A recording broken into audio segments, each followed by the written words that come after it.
Well, good morning, everyone. I'm John Dodson, the director of the Global Taiwan Institute. We are a 501c3 think tank located in Washington, D.C., focused on contemporary Taiwan issues and U.S.-Taiwan relations. And we pursue this mission through a range of programs to include our fortnightly publication, the Global Taiwan Brief, available for free for reading on our website, as well as occasional special reports that we do, podcast series that we have, including the Taiwan Salon, a podcast focused on Taiwan cultural issues, and GTI Insights. We also pursue this mission through periodic public policy discussion seminars, such as the one we're having today. So I'd like to thank all of you for joining us this morning, or this afternoon, or evening, wherever you may happen to be in the world, where we will be discussing today the prospects for cross-strait relations in 2023 and beyond.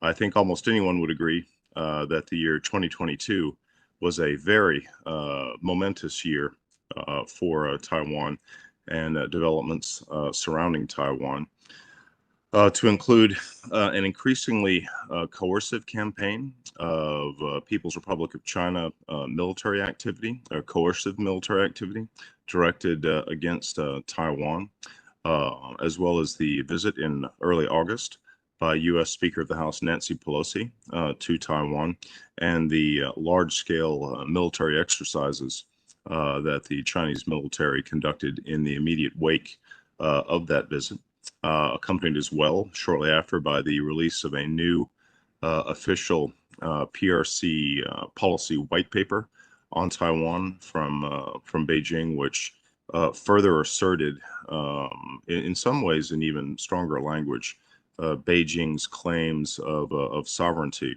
over Taiwan. And it also saw some noteworthy political events and developments, to include the Chinese Communist Party's 20th Party Congress held in October, which gave to Communist Party General Secretary Xi Jinping a third term in office, and perhaps may have set him up to effectively rule for life, but definitely strengthening his position over control of the Communist Party, and with it all the levers of the Chinese government.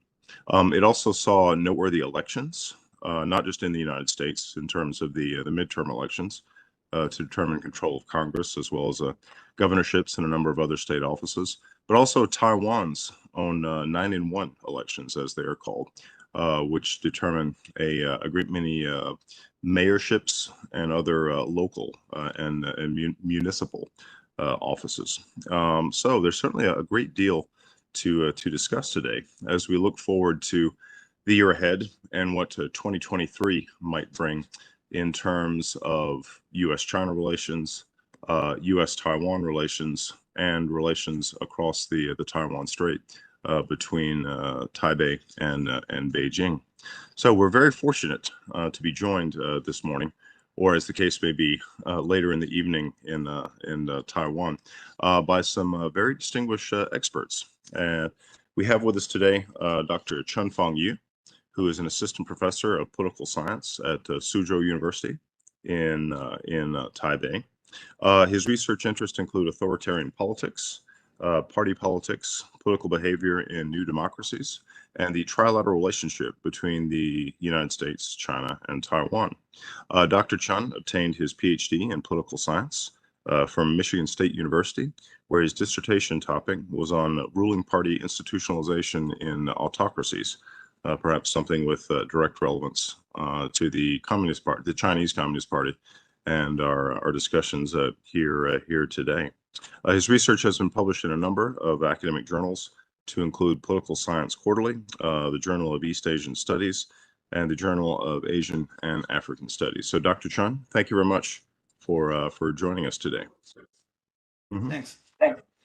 We're also fortunate to be joined by Dr. Chun Liang Yu, or Evans Chun, who is an associate research fellow in the Division of National Defense Strategy and Resources at the Institute for National Defense and Security Research in Taipei, an official or semi-official think tank, I think, affiliated with the Ministry of National Defense in Taiwan.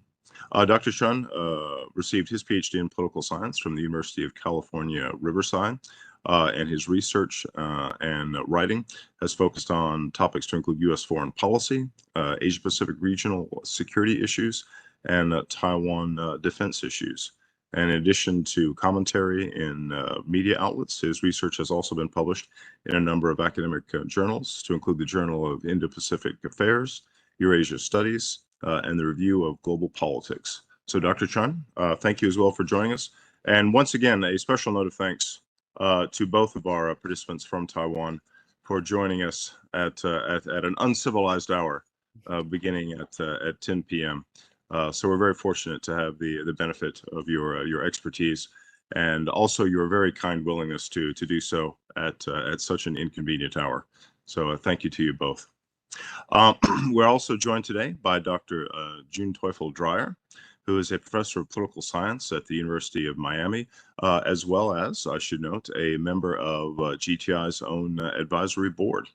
In addition to her current role on the faculty at the University of Miami, she has fulfilled a number of other roles throughout the years, to include a senior Far East specialist at the Library of Congress, as an Asia policy advisor to the Chief of Naval Operations, and also as a commissioner of the U.S.-China Economic and Security Review Commission, a congressionally mandated commission to research and report to Congress on U.S.-China relations, where I also formerly served upon the staff a number of years back.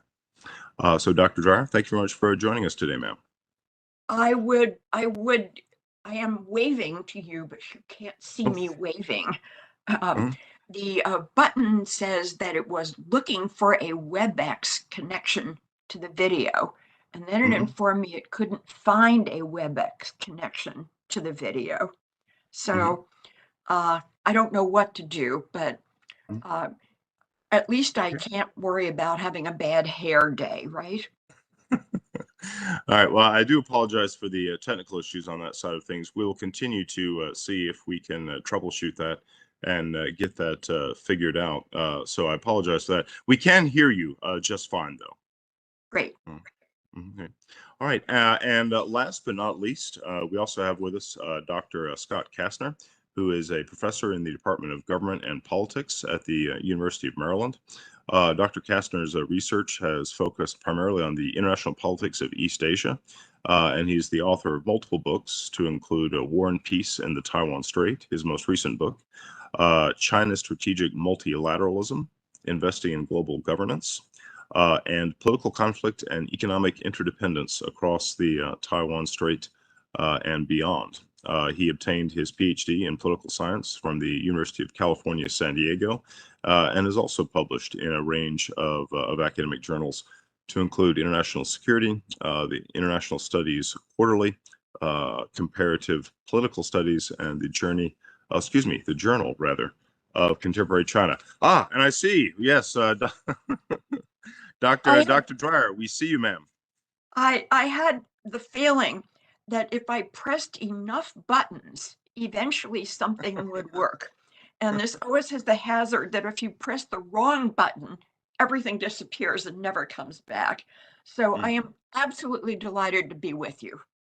Oh, well, we're now thrilled I'll to shut have up you. and let you get on with things. Oh, no problem, no problem. I was going to say, to the list of your distinguished titles, I think we can now add IT technician to that. Thank you. By the way, I was planning to waive this. This is a book that we published earlier this year with Jacques Delisle, called Taiwan in the Area of Tsai Ing-wen, and it is now available in paperback, just in case you missed the hardback version. Excellent. Well, and just in time for everyone to add to their shopping list for Christmas. Perfect. Excellent. All right. Well, thank you very much, and glad we finally have the video feed up and working. I think without further ado, I would like to turn to our discussion. I think I've done enough talking, and I think the actually knowledgeable people should take over. And from this point, I think in terms of our order of speakers, I think I'm going to turn first to Dr. Kastner. If you would, I think I will turn the electronic floor, our virtual floor, over to you, sir, for your comments. The floor is yours, sir. Okay, great. Can you hear me okay? Yes, yeah, hear you great. Great. Thank you, John. And thank you to the Global Taiwan Institute for inviting me. I really appreciate this chance to engage with you and to have a chance to kind of be on this panel with such well-known experts on Taiwan. I just wanted to say in kind of my brief remarks a few things about kind of the big picture in the Taiwan Strait and the US-China-Taiwan relationship, and then let the other speakers kind of speak to more kind of current events and recent developments. So I think, as John was noting in his introductory remarks, it kind of goes without saying that that the relationship across the Taiwan Strait has been quite turbulent in recent months and indeed over the past several years, as indicated most obviously by kind of the increased military activity that we've seen by the PRC around Taiwan. And this in turn has led to, I think, a growing sense among many that the risk of military conflict in the Taiwan Strait is something that is growing. And we see this, for instance, in kind of media accounts of the Taiwan Strait. So we've seen Taiwan become much more prominent in media outlets like the New York Times and the Washington Post in recent years. We've seen even magazines like the New Yorker and the Atlantic have kind of extensive articles that have kind of probed the risk of military conflict in the Taiwan Strait and some of the conundrums facing Taiwan that have appeared recently. And so I think this kind of speaks to kind of a growing awareness of a risk of military conflict in the Taiwan Strait. And it's an awareness, I think, that's really been kind of put into focus by the war in Ukraine, which has kind of shown that even among states that are pretty integrated into global markets and that are fairly developed, war is certainly something that's not obsolete in today's world. And we also see this kind of concern about the risk of military conflict coming out of official Washington. And so we've seen high-ranking military officials kind of point to this danger. The then head of Indo-PACOM, in remarks to Congress last year, warned about kind of a risk of military conflict over the next 6 years or so. The chief of naval operations a couple months ago kind of indicated that the risk of military conflict is something that's quite real, even in the near term.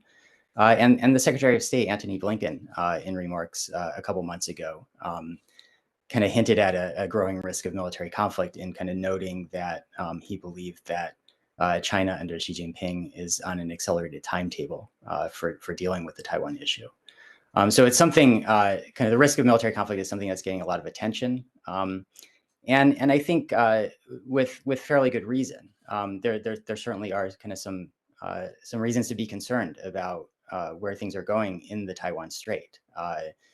Most obvious, I think, is the rapid shift in recent years in the military balance of power in the region and kind of growing Chinese military capabilities, which mean that to an extent that wasn't the case a couple decades ago, it's possible to kind of imagine a scenario kind of looking forward where the PRC could launch an attack against Taiwan with some kind of reasonable prospect of success. And there's also a reason to be concerned because of kind of political trends, I think, in the PRC. Xi Jinping has indicated on various occasions, I think, or at least given hints to the effect that he views Taiwan as a priority and wants to see progress on unification. And obviously, he's really consolidated power in the aftermath of the 20th Party Congress. And so I think that there's reason to be concerned. And one thing that I really want to emphasize is that both the PRC and the United States, I think, are kind of look at the Taiwan Strait with some degree of pessimism and kind of how they kind of look at what's going on in the Taiwan Strait. So from the U.S. perspective, there's great reason to be concerned about kind of the shifting balance of military power and kind of some of these trends in the political sphere in China that I mentioned. But from China's perspective, there's also kind of reasons to be concerned, most notably about kind of political and social trends in Taiwan, increasingly, people in Taiwan over the past couple of decades don't identify really as Chinese anymore. They self-identify as Taiwanese. Politically, it's kind of increasingly hard, I think, kind of looking, especially over the long term, to kind of imagine a candidate kind of emerging victorious for president who's really kind of seriously advocating for anything resembling progress on reunification with the PRC. And so I think there's reasons for Beijing to be concerned about where things are going in Taiwan, but also where things are going in the US-Taiwan security relationship and kind of trends in US security relations with other countries in the region. Clearly, US-Taiwan security relations have improved in recent years. Taiwan's gotten a lot of attention in the US Congress, and Taiwan's increasingly kind of emphasized in other US alliance relationships, most notably with Japan.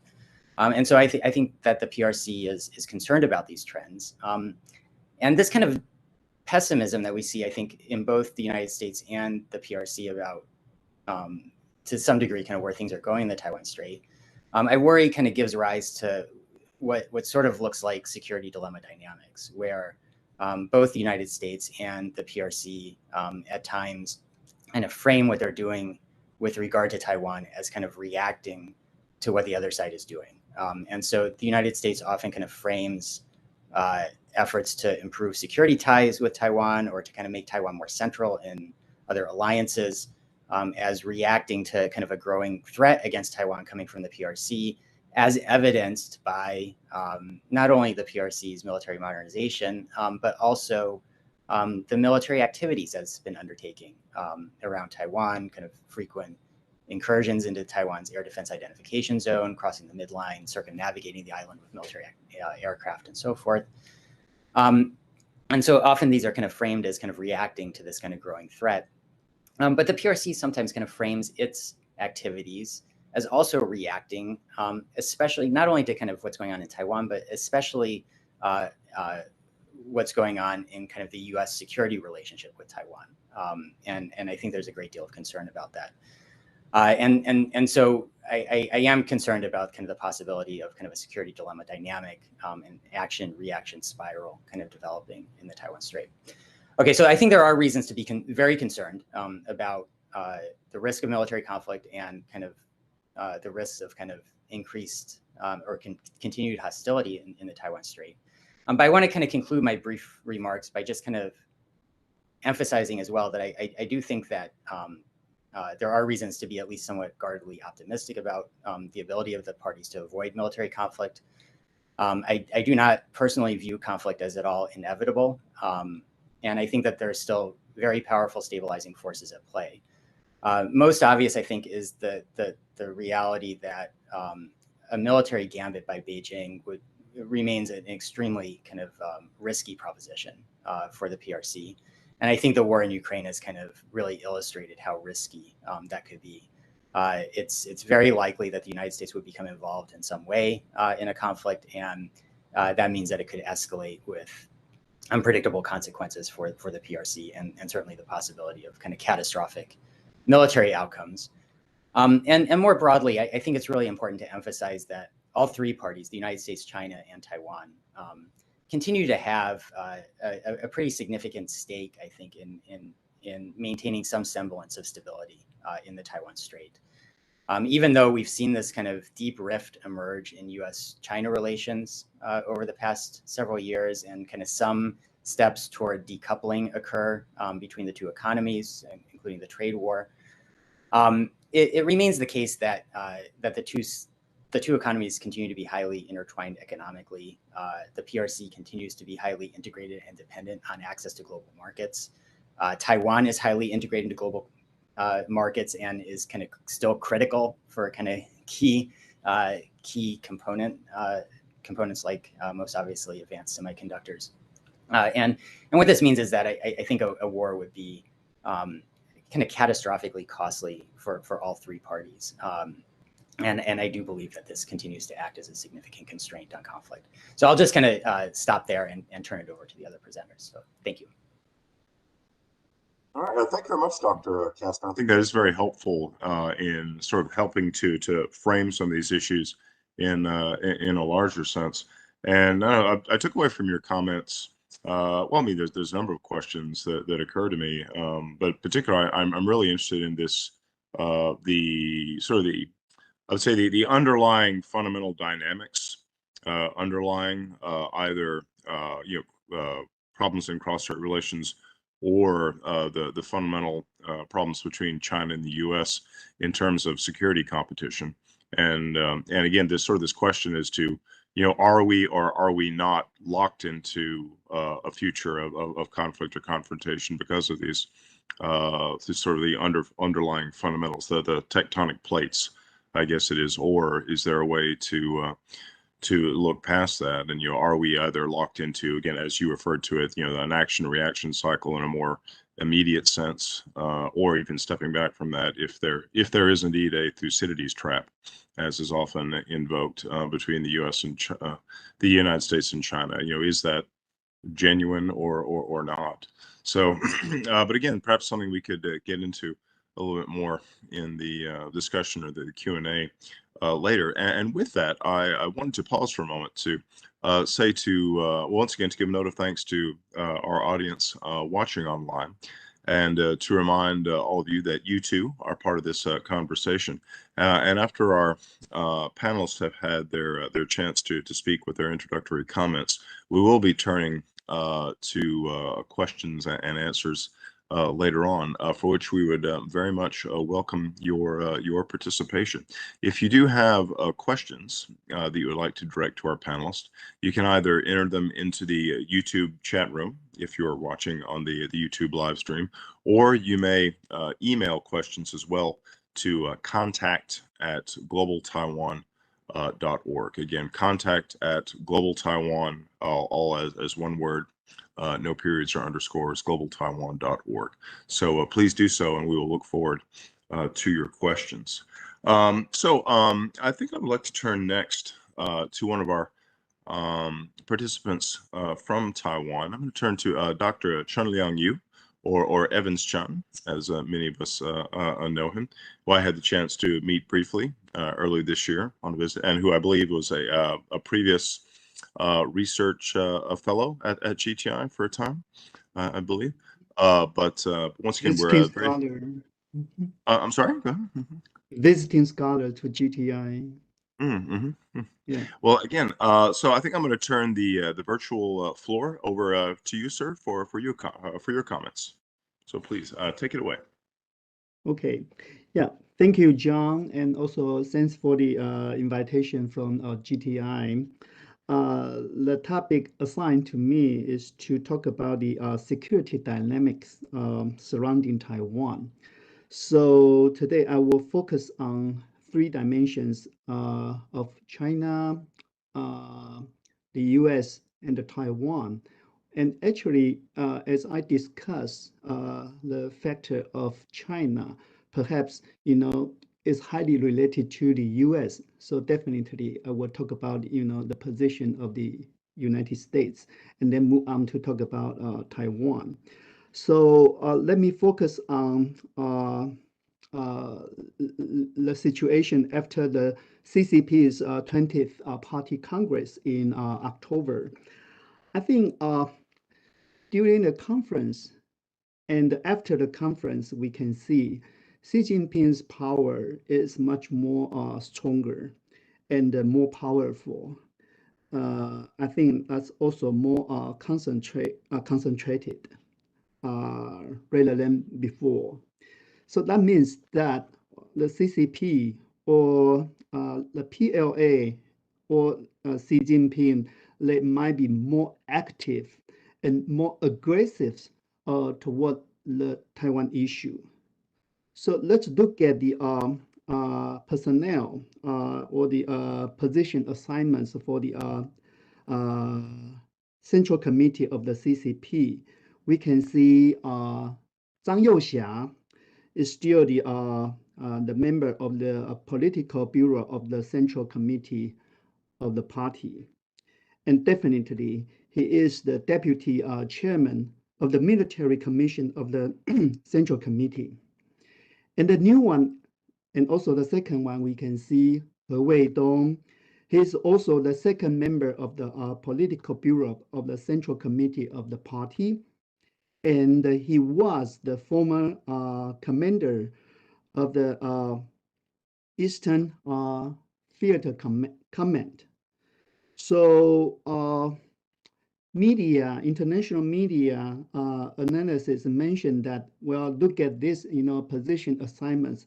You can see Xi Jinping definitely had the ideas to put the PLA's top rank officers in the political arena. So that's one. And the second one, perhaps we can look at the issues of Russia-Ukraine war. Well, I have two hypotheses. Hypothesis one, if Russia is much more successful in the Ukraine battlefield, we can imagine that China or Xi Jinping might be more encouraged and will be more willing, active to invade Taiwan. And hypothesis two, if Russia is, unsuccessful in the Ukraine battlefield, and then I might argue that China will be more conservative, be more careful to conduct its plans of, Taiwan invasion. But I think it's still hard to say, because when Xi Jinping sees the failure or the fault of Moscow's, in the Ukraine battlefield, and Xi Jinping or the PLA will consider that perhaps they don't have too much time. They don't have that kind of, opportunity anymore, because, the Western world and the US, they consolidate, they allied together much more and more compared to, before. So it might be, oppositionally, stress up or speed up its plan of Taiwan invasion. So it's hard to say. So at this moment, I think we definitely, over the past weeks, we can see the Ukraine side seems to be more successful in the battlefield. So I still cannot, make a conclusion or summary of how Xi Jinping or how, the PLA really calculate their opportunities of, the plan of Taiwan invasion. So it's still very uncertain. And let's move on to look at the third factor of China's side. That's, China's military modernization. I think that's kind of, consistent, because Beijing considers its opportunity to win the United States is through its military, modernization, and keep going on developing its, naval power. So I think that's the key, and we call it internal balancing in IR theories, which means that, Beijing or China look at its own military capability to conflict or to confront with the United States. And number four, I look at, China's relationship with the US, or we can say, that's US attitudes toward the situations in the Taiwan Strait. I think over the past weeks, over the past years, the US is definitely, to me, preparing for the, potential conflict in the Taiwan Strait. But still, many analysis or media arguing that, well, actually the US is not, well prepared for the potential conflict in the Strait. So I think it's still debatable. It's still controversial to me. To me, I still can say, well, I can say on the one hand, the U.S. is definitely preparing for the potential conflict. But on the other hand, the U.S. is still, keeping to talk to China on the other hand. So we can see Xi and Biden, President Biden and the Xi, they met, they talked in G20. And later on, we can see like the, Assistant Secretary of State for East Asian and the Pacific Affairs, Daniel Crittenbrick, and the Senior Director for China National Security Council of the White House, Laura Rosenberger. They just went to visit Beijing this week and to promote State Secretary Blinken's visit to China next year. So we can see, well, the U.S., on the one hand, still preparing for the potential conflict, and on the other hand, keeping its engagement with China. And we also can see, that's an advantage, or that's a big advantage for the U.S. to emphasize its allies, such as, the relationships with Japan, Australia, Canada, and the UK. So I think Washington continues its efforts on, emphasizing, enhancing its capability of the allies.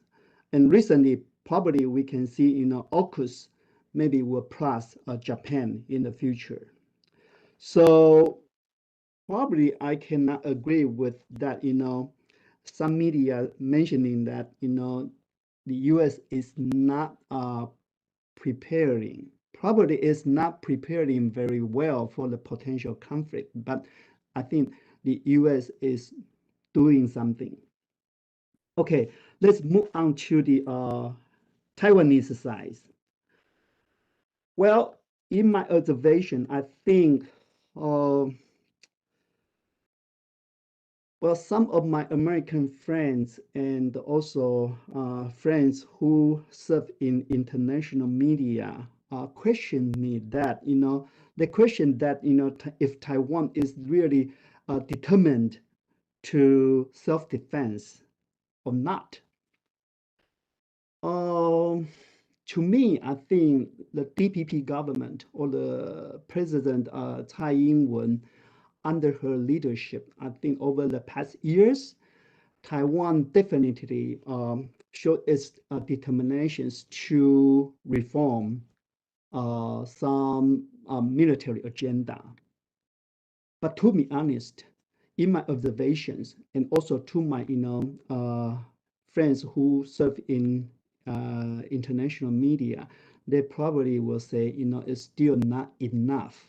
It's still not fast enough for Taiwan to conduct, the military reform.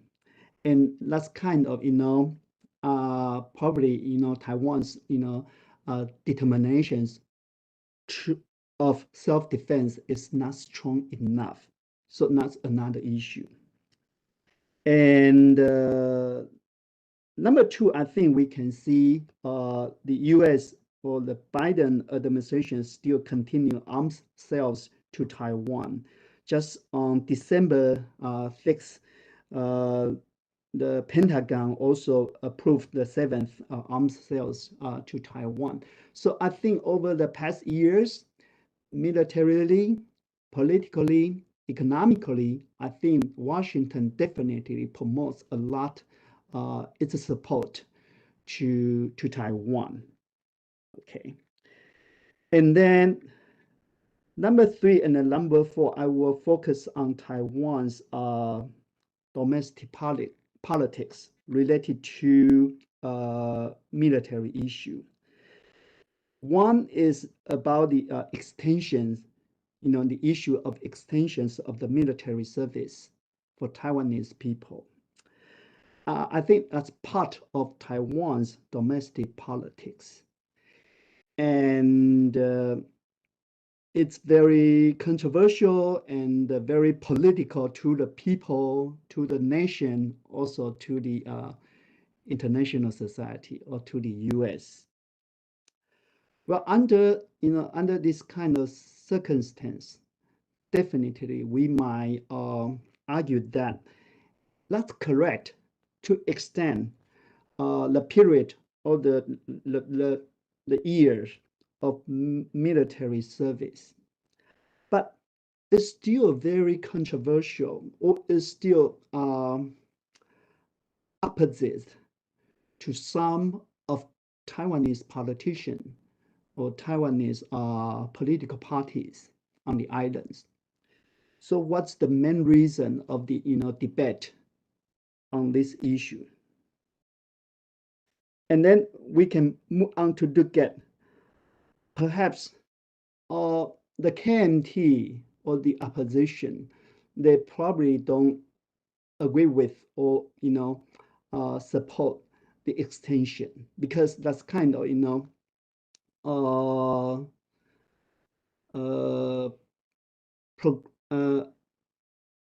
aggressive signal to provoke Beijing. But for the DPP, as I talked to some of my friends in DPP, they told me that they do have the concerns of Taiwan's security. They told me that they might also have kind of pressure from from Washington. So they try to extend that the military service. So still, it's kind of political debate between the blue and the green. And number 4, I will talk about just the local elections on November 26th. What the results of the local election, perhaps Beijing will be, perhaps Beijing is or was happy with the result. But on the other hand, I think Beijing would not be very happy or will be still unhappy, because Beijing considered that the blue or the KMT, the possibility or the opportunity for the KMT to take power back in 2024 is still questionable. So the local elections 2022, perhaps that's a happy result for the KMT, but it's not always happy with Beijing, because Beijing still have its concern about the presidential election in 2024. So it's still hard to say, but definitely we can see Beijing still conduct its societal, social influence, economic influence, and the political influence, media influence over the island. So that's still very challenging beyond the military for Taiwan's security. And finally, I will talk about supply chain. Well, we can just see the TSMC just had its opening ceremony in Phoenix, Arizona, a couple of weeks ago, the week before. So I think China still conduct its kind of fake news or social media influence to argue that, see, that's kind of de-Taiwanization of Taiwan's high tech, and that create or generate another debate or controversial issue for the Taiwanese public or the Taiwanese society. So to me, probably the US and the Taiwan or the democracies have to consider how to counterattack against China's kind of sharp power, or the conduction of the fake news, or the influence of social media of democracy. So that's my observation, and I stop here. And I look forward to the Q&A. Yeah, thank you, John.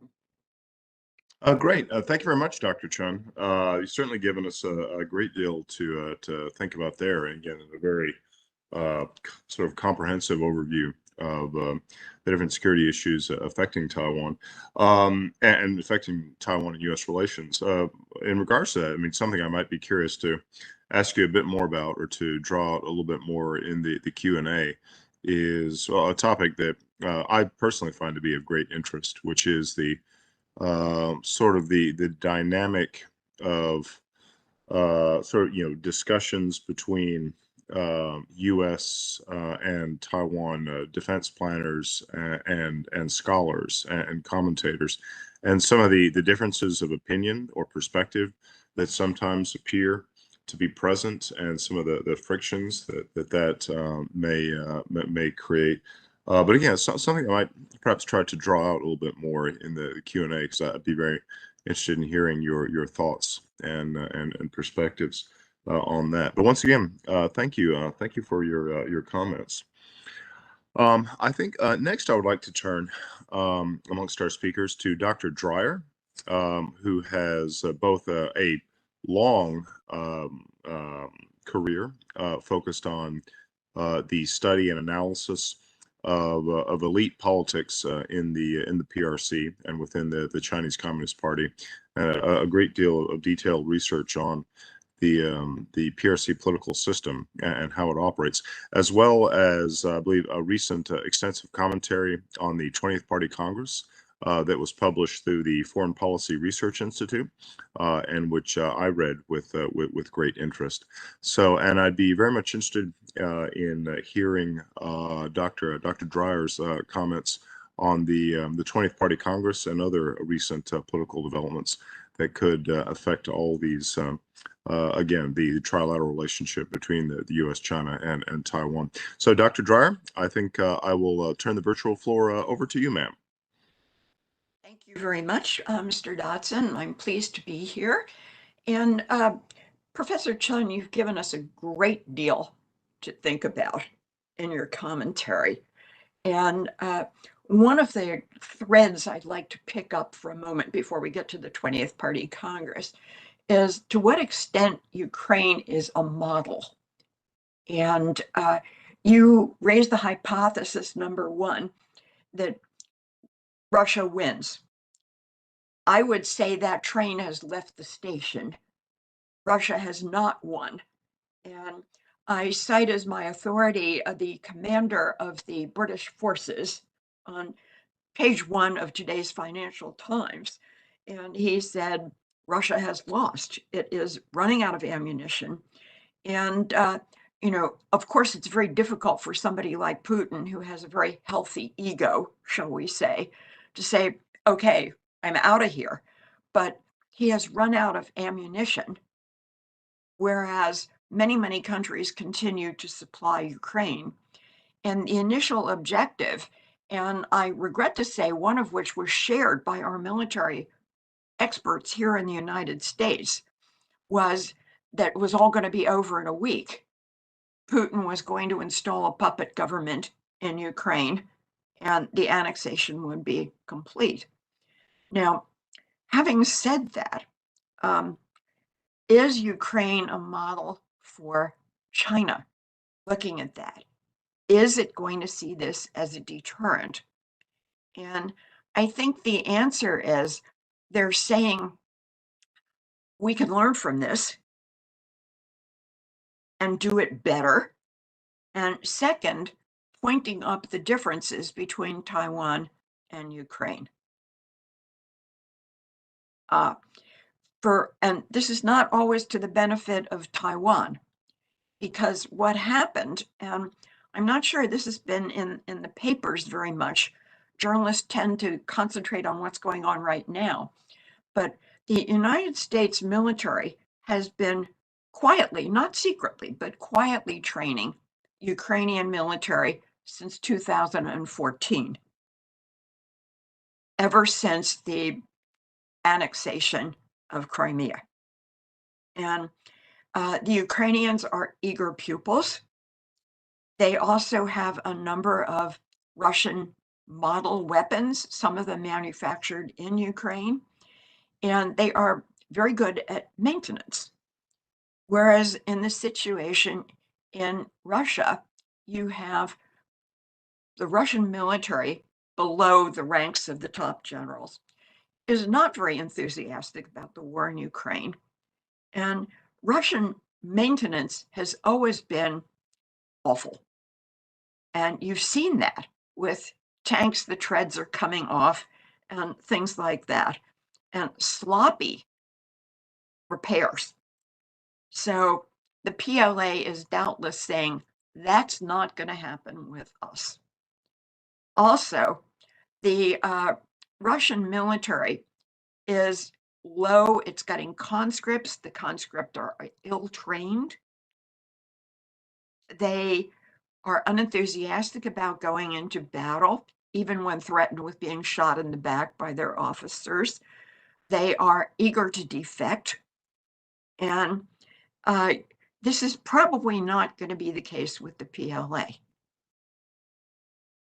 which in any case has unlimited manpower. So in that sense, the situation is very different.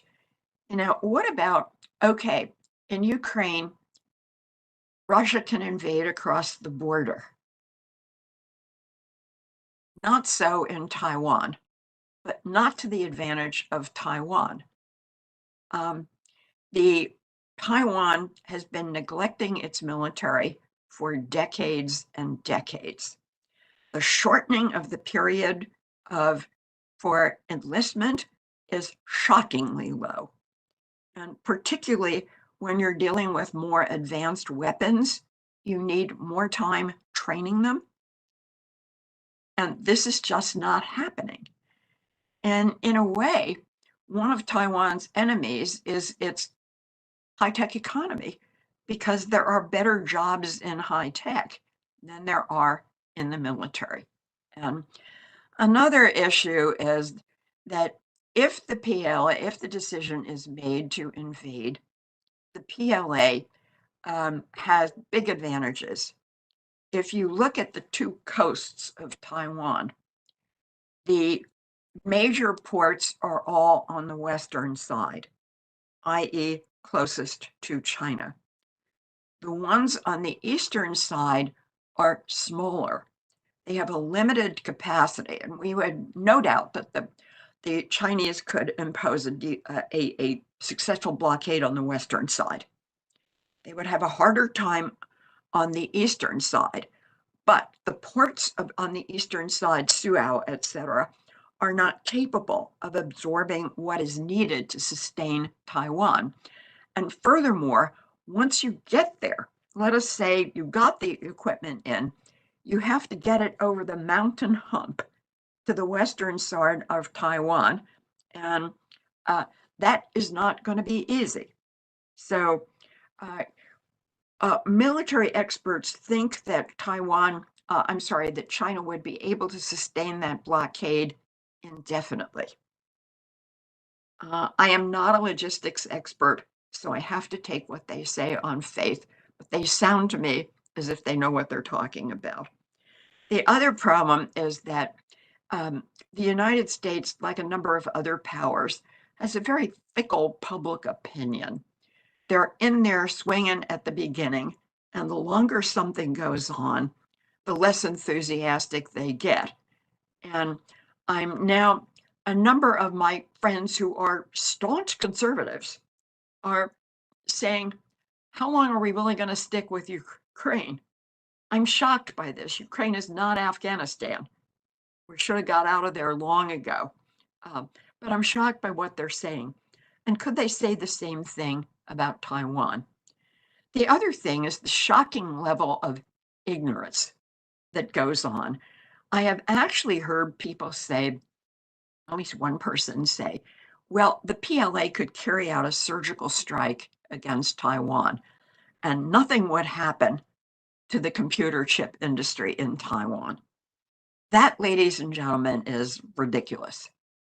No such thing as a surgical strike against Taiwan. that would not hurt the semiconductors. And naturally, Morris Chang, who is a very, very smart man, it was my privilege to meet him when I was a commissioner. He knows what he's talking about. And so dispersing to a certain extent or diversifying the production to Arizona is a really good idea.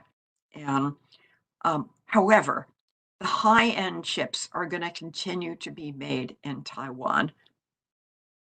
And that is a good idea, just in case the United States should turn fickle. And you can see whose side I'm on here. So again, a very iffy proposition, but one in which a lot of Americans don't seem to understand, and in which our journalists are not properly educating them. Now, again, I agree with Dr. Chun. There have been some steps taken toward preparedness, and the chapter in the book that Jacques and I put out was written by York Chun, who knows what he's talking about. And he goes into, he's not exactly unbiased in this since he was in the government when he wrote it, but he is very astute. And he points out just what a difficult road President Tsai has had, because there's a lot of concern in Taiwan. Do we want our recruits to be run ragged until they drop dead of exhaustion? That kind of thing. And then another feeling, well, we can never catch up. We can never be what the PLA is. So let's not even try, kind of thing. So I want to credit President Tsai with doing a lot, but it's not nearly enough. And now the November Taiwan elections. And I would caution here that what the Chinese say in public is, as you all know, what they're saying to each other in private.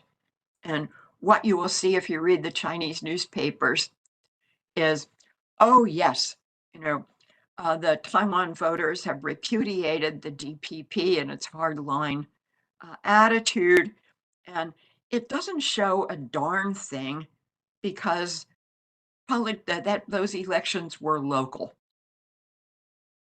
and they were not fought on unification. They were fought on local issues.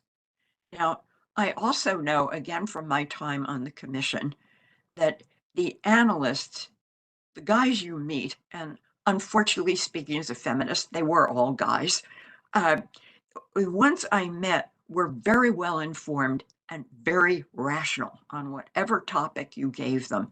So they know that the November elections were not a repudiation of the DPP or a repudiation of the hardline, the quote, hardline DPP view. But are they getting through to the policymakers at the top? And this is the great unknown. Professor Chun, you mentioned a lot of things are unknown, and this is definitely one of them. Now, since my time has probably already run out, I will get to that 20th Party Congress. And when you consider, I mean, Taiwan was only a tiny part of it. And of course, she took a hardline view because he couldn't do otherwise. But look back at that. The real question in here is the August 9, 2022 white paper. And that was definitely hardline, wherein things that were in previous white papers just weren't there in the August 22 one. It doesn't give assurances about the specific rights that Taiwan would enjoy after unification. Representatives keeping its armed forces, things like that, they're just gone. So that was really hard line. Now, the good news for Taiwan, I think, is that Xi Jinping, apart from the matter of Taiwan, made a number of promises he couldn't possibly keep. That the GDP of Taiwan, the income was going to double by 2035. I don't know if you've been reading financial papers. I have to read them every day. I enjoy doing so. I'm not complaining. But there is no way that China is going to reach that income level. And it's easy to say, well, a lot of this is due to COVID, and it's true that some of it was. But remember that the Chinese economy was declining before the pandemic started. And the demographics aren't conducive toward doubling that income. The pollution is there, and the ability of lower levels to passively resist directives from the upper levels has also increased. And on Taiwan, Xi Jinping has painted himself into an ever tighter corner, making it more difficult for even the most gullible Taiwanese. And Mr. Kastner, you are aware of someone on our Taiwan website who is a real expert. He's lived in Taiwan for decades and decades. His Taiwanese is fluent. And he in particular always, I won't name him, takes a very hard line, almost sometimes is speaking for China, not Taiwan. And even he sees how the harder the line from China, the more difficult it is for people on Taiwan, even gullible ones, to agree with the idea of unification. So now, I don't think that invasion is in the near future. I believe Dr. Kastner would agree with me on that one. But there's a lot that Taiwan needs to be doing to provide a deterrent to Xi Jinping from thinking about invasion. And it is doing some of them. These efforts against cybersecurity that it's been making are very good. The precautions against gray area, the slicing the salami thinner and thinner are very difficult to deal with.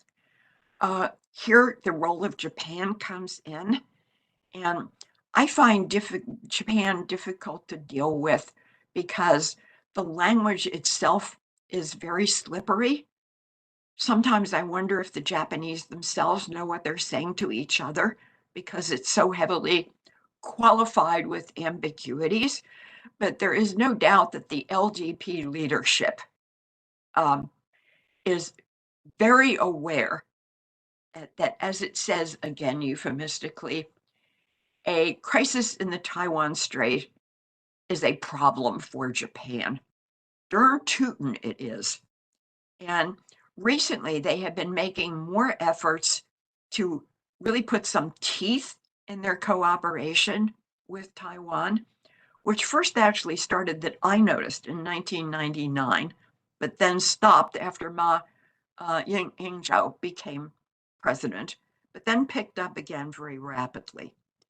And there is a lot that the Japanese military, which is excellent. I mean, these guys are really good, but there's a lot they could teach Taiwan that they're willing to impart.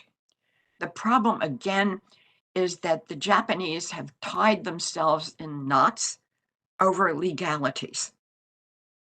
So, are we constitutionally entitled to do something like this? You see what I mean? And the answer is always no. Now, whose fault is Article 9? It's the United States. We wrote it for them, and they have been exercising enormous creativity in reinterpreting the Constitution so that there is barely a shred left. The problem is, I don't know if any of you had to chop down trees. I have to do it a lot after hurricanes in Miami. there is always that frustrating thing where the darn thing is almost, the tree limb is almost over, but you can't get that last sinew off. And that's what you're dealing with Article 9. And we need to help them get over that bump. And I am consoled by the fact that the Komeito, which is historically a very pacifist party, and also the junior partner with the LDP in the ruling coalition, has just finally agreed in a highly qualified, very Japanese way that counterstrikes and preemptive counterstrikes may be possible. So the trend is going in the right direction, but as of now, all I see Japan doing in a contingency is saying, yes, we support you, loyal Taiwanese, in your fight against PRC aggression, but there's not a whole lot Article 9 will let us do to help you. You see what I mean? So the trend is going in the right direction, and all of you who are able to do anything to push it forward, I urge you to do so. But we've got not a long way to go, but that last sinew is a hard way to go. So with that, I will bow out and give the very patient Dr. Chun Fang-Yu his chance. Thank you for your patience, Dr. Chun. All right, Dr. Dreyer, thank you very much in covering, a number of very critical topics there. I'm not sure which is more difficult, cleaning up after the hurricane or trying to amend Japan's constitution. I imagine they're both rather challenging prospects. And again, from your comments, there's a number of things I could take away. And one that I had sort of flagged, and again, I might think to ask you about a little bit more if we have time in the Q&A is you made mention of something which is often long fascinated me, or that I've thought a lot about as well, which is that the sort of the in some ways the perverse effect of Beijing's own policies. If you'll indulge me for a moment, I'm a science fiction nerd, but your comments reminded me of a line from the original Star Wars, where Princess Leia defiantly tells the commander of the Death Star, you know, the more you tighten your fist, the more star systems will slip through your fingers. I think Beijing faces some version of that in its policies towards Taiwan, and that the more coercive pressure it applies, the more it alienates opinion in Taiwan, or alienates people from a sense of connection with China, or perhaps more sympathy for the idea of integration with the PRC. So I think, and the Beijing, I think, hasn't quite figured out for itself how to approach that, or again, how to apply that sort of pressure against Taiwan without, in a way, sort of shooting itself in the foot. But anyway, but perhaps something to discuss, or maybe draw a little bit more if we have time. But yes, I do want to allow time for our fourth speaker, last but certainly not least, Dr. Chun Fang-Yu from Suzhou University, who I believe was going to speak to us today about sort of some issues in Taiwan's own politics and how that could affect cross-strait relations. So, Dr. Chun, thanks to you once again, sir, both for joining us at such a late hour and for your patience. And I will turn the virtual floor over to you, sir. Okay, thank you very much, and thanks Global Taiwan Institute. I was the visiting scholar there, so I really appreciate my time and the discussions there. And so I'm very happy to join this discussion online. So it's also very convenient for me because we can cross the borders, right? So I want to add two very quick points to the previous discussion. The first one is about the amendment of the Constitution. So we just failed amendment of the Constitution in this local election. So we failed to confirm that. So in Taiwan, to amend the Constitution is very, very, very difficult. So the threshold is very high. So I think some of the analysts in the US and some global media will always worry about that. Okay, so Taiwan may go declare independence or some pursue so-called independence, de jure independence someday, I think that worries just they just worry too much, because there's a very high level of threshold for the amendment of the constitution in Taiwan. And the second one, I want to add some public opinions about the Ukraine war in Taiwan. So after the Ukraine war, we use the data from INDSR, which is the unit, the think tank that Dr. Evans Chen served for. So we find that on average, after we compare after and before the Ukraine war, the public opinion in Taiwan. So on average, people's self-defense determinants do not change. But we also find a polarization of the public opinion. So the percentage of citizens who select very unwilling or very willing to self-defense both increased. So and the moderate options, such as willing to fight and unwilling to fight against China, dropped. So there's a polarization effect. So we think that is because people start to receive more information about the war, and people are thinking about the cost and involved in the war. So there's some polarization of the public opinions. So let me get back to my our topic today. So what will change, and the continuation of some changes in the cross-strait relations? I think most of the current trend will remain the same. So because the structural factors will remain the same, that includes first, the US-China competition will remain the same. And the second one is that China is pushing toward unification, and the pressures on Taiwan will stay the same. And the third one is the Taiwan's domestic factor. That is the median voter in Taiwan, or you can say the consensus or the majority of public opinion in Taiwan remain the same. That is, there's a consensus in Taiwan that people want to maintain the so-called status quo. But everyone has different interpretation of the status quo. But my interpretation is that what people mean by maintaining the status quo is that we want to maintain our ways of lives. And also, there's a growing Taiwan identity. And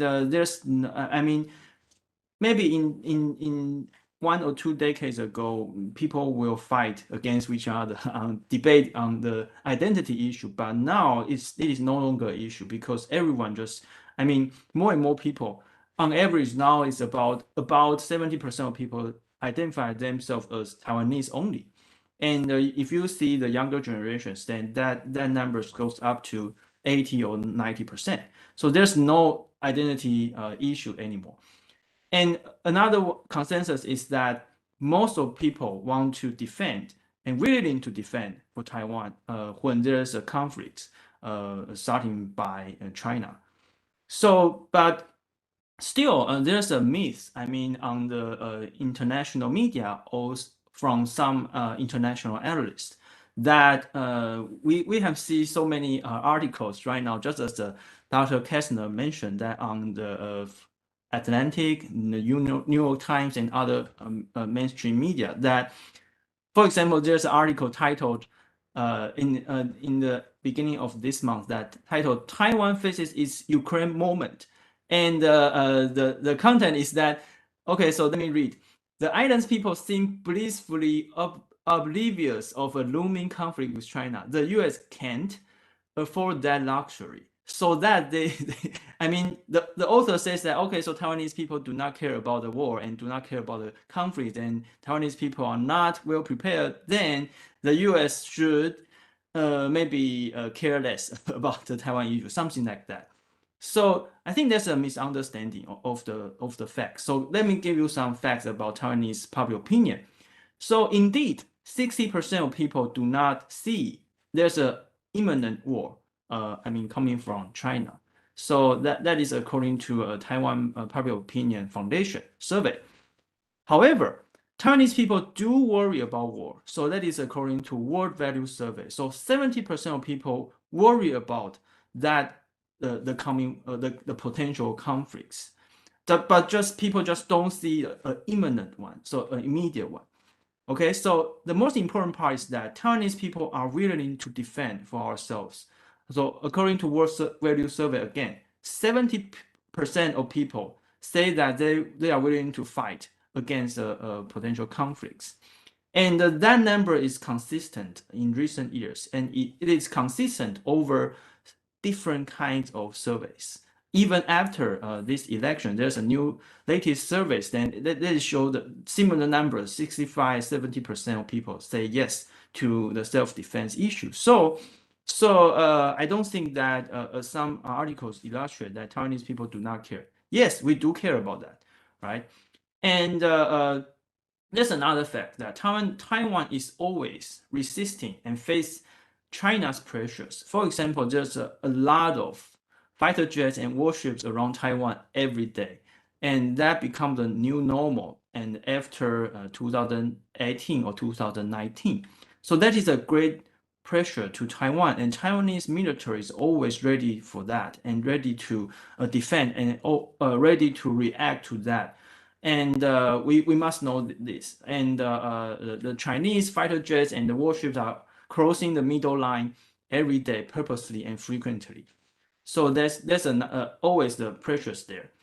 And another new normal is that China is now, maybe I will not say new, because China always using this kind of approach. That is the trade barriers. So China always ban export from Taiwan for no reason. For example, just two or 3 days ago, so they banned our liquid beverage and agriculture and among others. A lot of export just banned from China for no reason, because they asked us to do extra paperwork for the export, and that is obviously violates the WTO regulation. That is obviously a non-tariff barriers, and China used this kind of ban on the export very frequently in these years, and I think they target a very specific group of the producers, and they target this. For example, they target the liquid and the Jinmen Gaoliang. That's a special liquid. They target that, and then after the ban, they invited the magistrate and the Congress person to so-called negotiate with them. So so they always use this kind of approach to give Taiwan more pressures and show that only if the Taiwanese people listen to China and maybe comply with some certain kind of regulations, then they can lift the ban for this kind of product. So Taiwan is facing a variety of pressures, including military pressures, the economic pressures, and it is always the case. And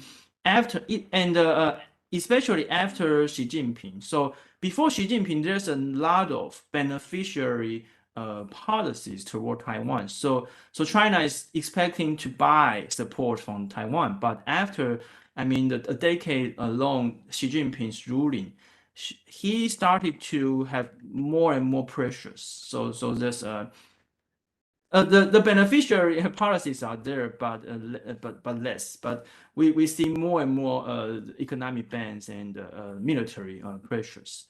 So and also maybe we don't have time to discuss today that kind of approaches are always mixed with the so-called informational warfare. So for example, after the ban, then there's a lot of fake news and all the content farms that generate a lot of message attacking Taiwanese government that, okay, so Taiwanese government doing nothing for saving our export, saving our economy, and Taiwanese government just maybe impede business from with China, something like that. A lot of message about that. So China is always just another article from the Atlantic yesterday that by Anne Applebaum. It is titled that China's war against Taiwan has already started. So a lot of economic, military, and also the informational warfare there. So it mixed in Taiwan. So I'm running out of time. So let me just wrap up here by so we there's only 13 months before we get the general election. So it's a very short period of time. So last time, I mean 4 years ago, after the 2018 landslide defeat of the DPP, there's a China issue there. So there's a Hong Kong protest, and Xi Jinping push forward for the unification that time. And the DPP government respond very quickly. But this time, we don't see any kinds of similar events coming, like similar to Hong Kong. So we now see that there's a lot of domestic issues for DPP, especially for the inequality issues. And I think the inequality issues is a big problem globally. So every country just face similar problems of income inequality. Also, other kinds of issues like reforms, judicial reforms, and for the high-rocketing housing prices and some other domestic issues. So I think in the coming years, and the Taiwanese government should be very busy about dealing with these issues. But China will, according to some research about the information warfare, China is now, evolving into another. They are evolving for their approaches for the information warfare. They now learn to just use the existing conflicts in Taiwan. So, for example, when there's some dissatisfaction about the government, then the information warfare will just enlarge such kind of conflicts, and they just want to create more chaos in the public opinion. So I think there's a lot of issues there, but I think from the U.S. side, we should know maybe the takeaway point is that there's a lot of issues there, and yes, the Taiwanese government, the current government, the Taiwan administration, they are trying very hard to do the military reforms and other and to on the diplomacy side, they want to ask for more support from the like-minded countries, but there's still a lot of domestic issues to deal with. So sometimes I'm tired of seeing some articles saying that, okay, so maybe the Taiwan is going to pursue independence, or they are very under some radical leaders like Lai Ching-te or something like that. I always say that kind of description is just very far away from the party politics in Taiwan, because the majority of people just as I mentioned, that the so-called status quo, and the current Taiwan administration is highly practical about that, and I don't see any chance that the following leaders will change that route for DPP. But and also for the KMT side, they are I think they are consistent as well, because following Ma Ying-jeou's approach, I think they want to do more negotiation and more talks with China, and they tend to see that Taiwan should be closer with China instead of with US. So that, I think it's kind of consistent there. So I think I'll just stop here. Thank you. All right, Feng Yu, thank you very much. I think the dynamic surrounding Taiwan's own internal domestic politics is an element that I think is often overlooked, perhaps. I think particularly by people in America who pay attention to either Taiwan issues or cross-strait relations. They often don't give sufficient attention to Taiwan's own politics and how it shapes and informs these things. So I think those comments kind of help to fill a gap there. I think, so thank you. I think I'll turn now to our Q&A. And looking at our remaining time, we have about 20 minutes. We already have some questions that have come in on our chat. and I want to get to those. I will once again remind all of our viewers, wherever you may happen to be in the world, we are very appreciative of you joining us, and we wish for you to join the conversation. So if you do have questions you would like to direct to the panelists, do so either in the YouTube chat window or again through email at contact@globaltaiwan.org. I don't want to take up too much time myself, but I think I will exercise the traditional moderator's prerogative to direct a question to our panelists. I've written down about 10 while you've been talking. No way we're gonna get to all those, and I don't want to monopolize all the time. But I think I will perhaps ask one that I will direct to sort of all the panelists. I will ask perhaps an impossible question for you, which is to put on your prognosticator's cap or your soothsayer's crystal ball, and sort of look at, sort of taking from the title of today's event, the prospects for cross-strait relations in 2023 and then in the future.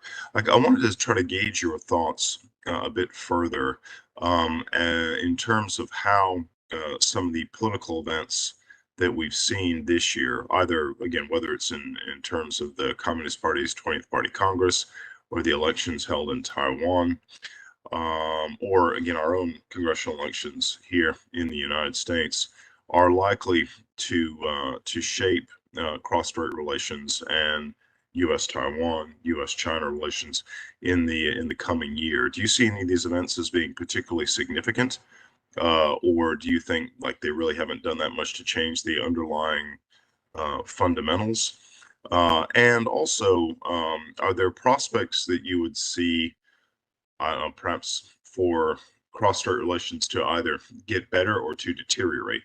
I think almost everyone could agree that this was a very chilly year for cross-strait relations, with Beijing sort of taking a very hard line to deny any legitimacy to the DPP administration in Taiwan, and there hasn't been much going on in terms of official contacts there anyway. Do you see any prospects for that situation to improve? Would it be the case, for example, that the leadership of the Communist Party might see some positive signs from their perspective in the KMT's performance in the recent 9-1 elections? Could that encourage them to back away a little bit from coercive pressure? Or is it the case that now, if with Xi Jinping having a third term as General Secretary and perhaps more freedom of action, or are we likely to see that kind of pressure to grow even stronger?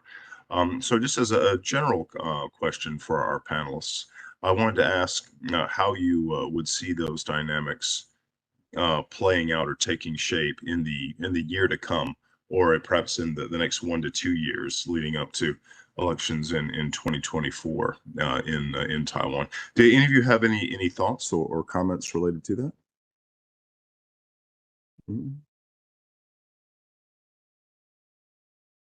Yeah, Evans, please go ahead. Yeah, John. Yeah, thank you for the two questions. I think from my perspective, look at the triangle relationship between Washington, Beijing, and the Taipei. Previously, I was thinking that perhaps, the relationship between Beijing and the Washington, Taipei will be, more decreasing compared to the Trump administration, and also compared to the first 2 years of the Biden administration. I think it's more conflictual between Washington and the Beijing. But just, right after the G20 summit, and, look at the meet of Biden and the Xi, I think Washington and Beijing, it seems both of them try to promote their bilateral relationship a little bit, not like, so conflictual like the first 2 years of the Biden administrations, like the years of the Trump administrations. So probably, I think that would be a chance for both sides to promote the relationship, and that means that it might be a, a, a factor or a variable changing the triangle I mentioned just a couple of minutes ago. So, the engagement or re-engagement of Washington and Beijing over the past month, 2 months, I think that's quite important for us to see, how they will develop their bilateral relations. And regarding the second question, I think to me, I'm quite pessimistic about the cross-strait relations. Well, the first thing is that definitely, like what I mentioned in my presentation, that Xi is much more confident, more powerful, and more consolidated of his power.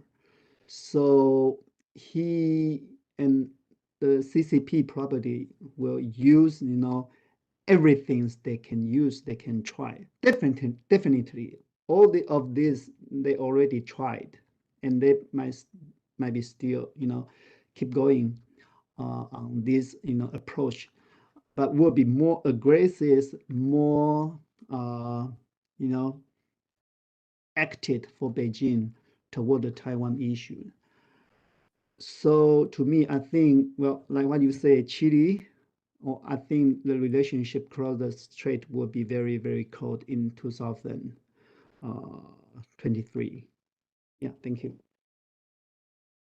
Okay, Dr. Kastner, please. Yeah, just a couple of quick thoughts, John. Thanks for the questions. I don't want to make any concrete predictions. I kind of agree with what Evans just kind of suggested, that I'm somewhat pessimistic about kind of the prospects for turbulence in cross-strait relations. I just think it's important to note that there's, I think, a number of events going on right now that kind of create a lot of uncertainty about what things are going to look like over the next year. And I'll just kind of point to three. The first is the outcome of kind of the midterm elections in the United States with the shift in control of the U.S. House. I think that potentially introduces some uncertainty in cross-strait. In particular, there's the question of whether kind of a new Republican speaker will want to also go to Taiwan or not, which has been speculated about. And so I think that introduces uncertainty, and I'm not sure how it's going to play out. A second kind of source of uncertainty is just the way that this kind of dramatic shift away from zero COVID in China. It's really hard to kind of see what's going to happen economically and in terms of kind of how the COVID situation is going to evolve in China over the next few months, and what that kind of means for a government that's going to potentially have its hands full kind of dealing with the situation over the next few months. And then the third thing is, as Dr. Dreyer was noting, clearly Russia is losing this war in Ukraine, but I just kind of wonder what the end game is going to be, and how that potentially could ultimately kind of reverberate on China's relationship with Russia and kind of implications for the Taiwan Strait. So I'll just kind of note that it seems to me that there's a lot of uncertainty about kind of big recent events and how that's potentially going to play out in the cross-strait relationship in the year ahead. All right, Scott, thank you very much. Again, I don't want to further monopolize our time, and I do want to, with our remaining time, I do want to turn to some of the questions that we've received from our viewers online. I think the first one I'll ask is we received some questions from Miss Tina Chung with Voice of America, who sent us a few questions. I'm going to try to distill this a little bit. And I believe it was Fang Yu. I think you made some mention in your comments about the recent import bans that the PRC had declared. And, again, this is another sort of very regular or common aspect of economic coercion that the PRC attempts to direct against Taiwan.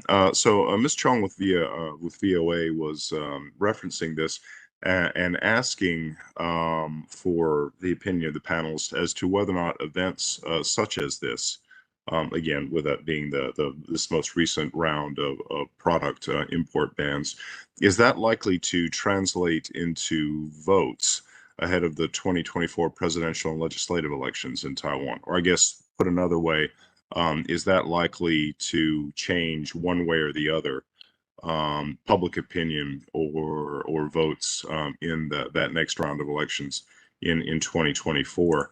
And she also asked a question that I think is related of another form of coercion.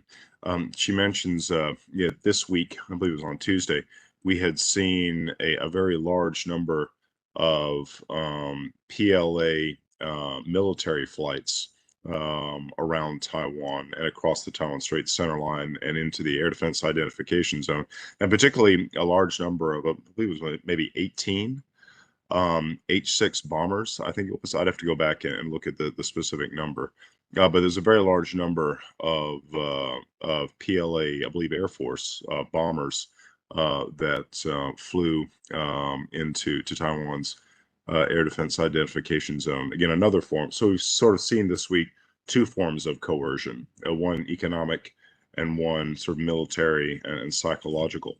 And so with Ms. Chung's question, to what extent do you think this is likely to affect or influence opinion in Taiwan or to affect Taiwan's own domestic politics? Any thoughts from any of you? Okay, Fang Yu, please go ahead. Our team, my colleague and I did some research about China's coercion. So there are several kinds of coercion, right? So for example, China always take out our diplomatic allies, cut off the diplomatic allies of us. And that has literally non-effect on the public opinion. So people just don't care about the diplomatic allies anymore because we just too few left. Okay, so but for the minute, I mean for the fighter jets one, that is very far away from people's ordinary life. So people just do not get too much information about that as well. So I think the intimidation is threatening our military. I mean our military defense plan. And because it will, we have to use our flights to react to that, right? So and they send a large number of the fighter jets, not only this Tuesday, I think a lot of that has already become a new normal. So especially in recent years, that is not after Pelosi's visit. That is I mean, dated back to 2018 and 2019. So that is a new normal. So just sometimes we just do not pay attention to that number. So so I think there's no new impact on people's psychological impact.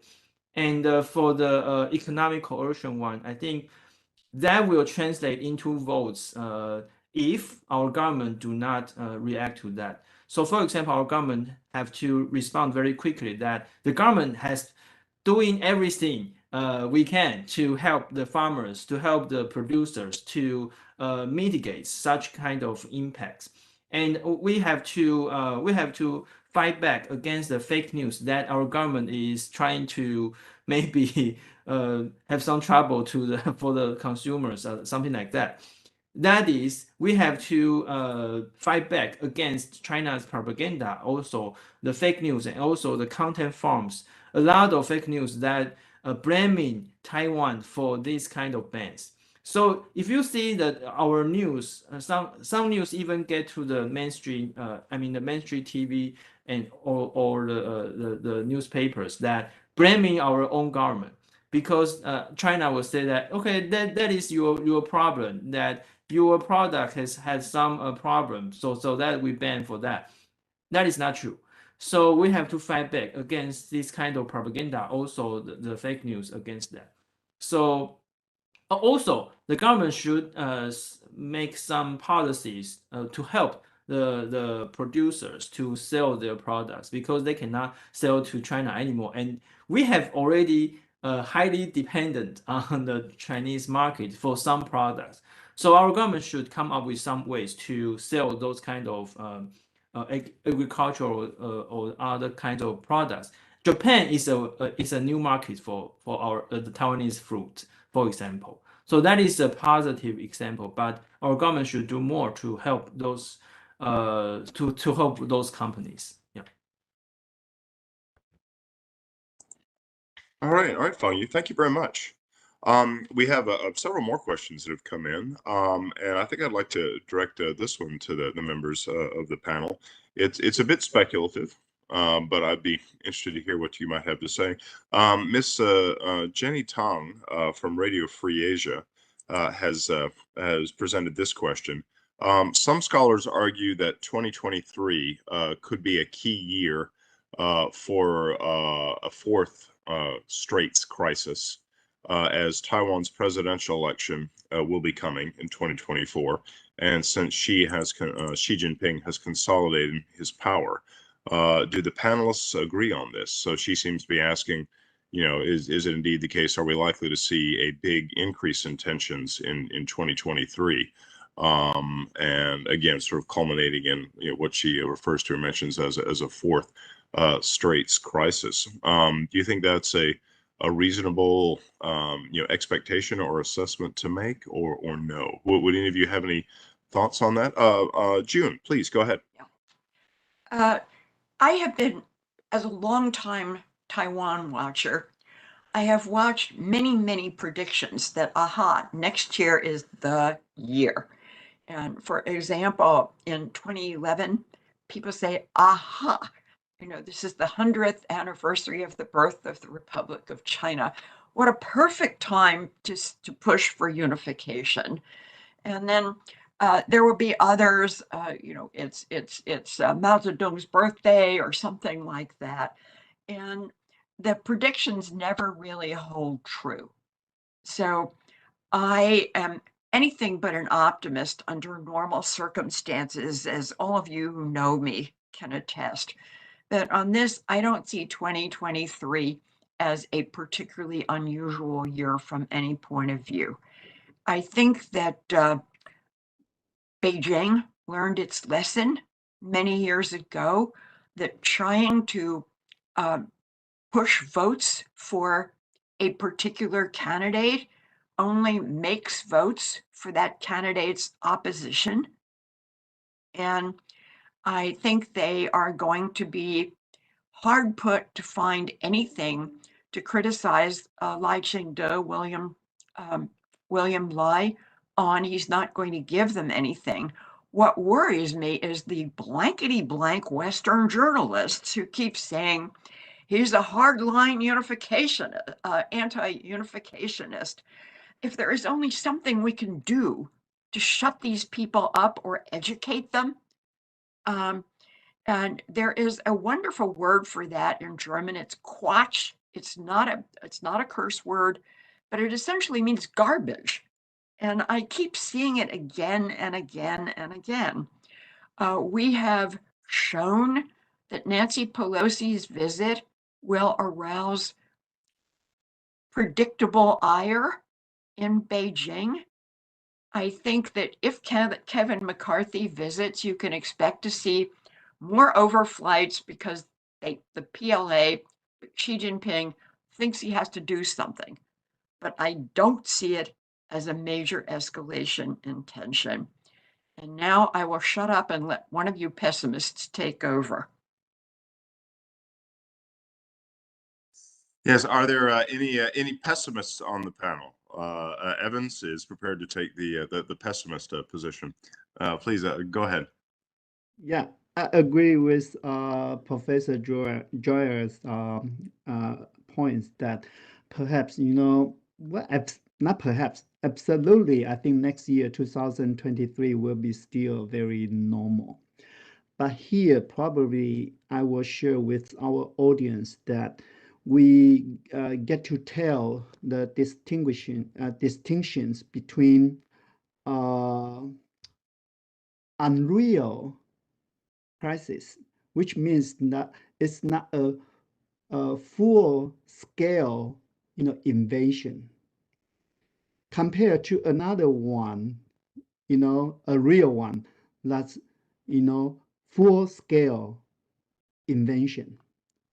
So, like the early August, after Nancy Pelosi, Speaker Pelosi's visit to Taiwan, the crisis, some people still say it's the fourth Taiwan Strait crisis. Perhaps that, but it's not a real, present and clear, danger to the island.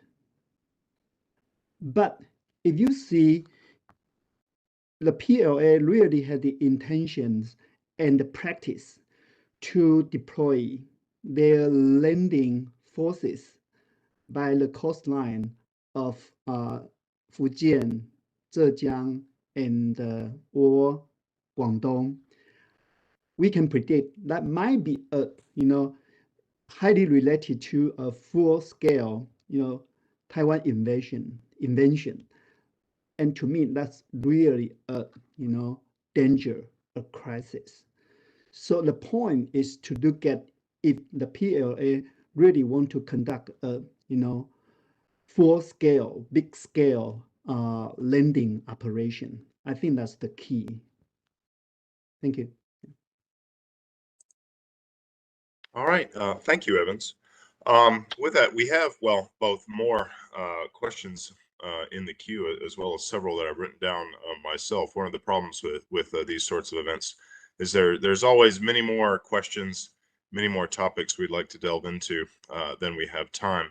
And I think our time has come to a close here.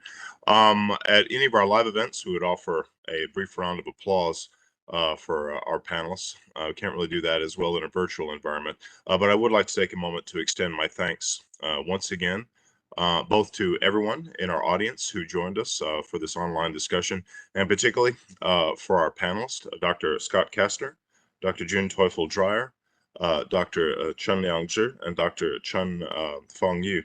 And with a particular note of thanks to both Dr. Chens for joining us at such a late hour, as it is now nearing midnight in Taiwan. You stayed up very late to share your thoughts with us, and we're very grateful to all. I'm still in a good spirit.